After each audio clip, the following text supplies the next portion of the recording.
Du sang neuf au rang des combattants du ciel. Une douzaine de drones de combat acquis grâce aux diverses contributions des citoyens burkinabés. Un lot de vecteurs aériens que le chef de l'État met ce lundi à la disposition du ministère de la Défense et des anciens combattants.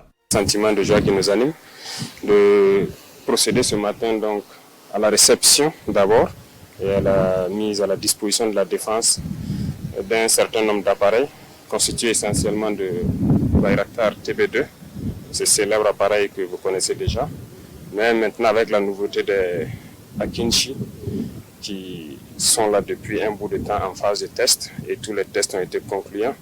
Et donc c'est une fierté ce matin de confirmer que ces appareils rejoignent donc la flotte de l'armée burkinabé. C'est un renfort important dans le cadre de la reconquête du territoire national, assure le capitaine Ibrahim Traoré, confiant quant à la performance de ces appareils développés par une société turque. TB2 n'est plus à présenter, je pense qu'il fait ses preuves depuis le début de cette guerre. Et je pense que la nouveauté c'est le Akinji. Et il a surpassé ses capacités techniques même que le constructeur avait prévues ici. On l'a soumis à de fortes épreuves dans ses capacités d'emport, d'endurance, de plafond, de vitesse, de performance. En tout cas, il a fait ses preuves et je pense qu'au cours du test, il a participé même à des missions de combat.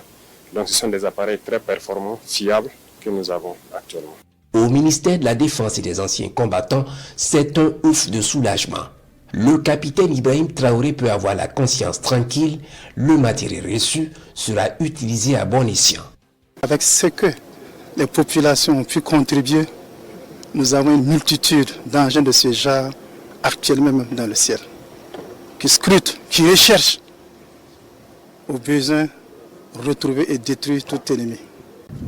Aussi saluer le chef suprême des armées qui par rapport à sa vision et ses instructions fait en sorte que rien ne puisse nous manquer en matière de moyens stratégiques d'appui aux forces sur le terrain.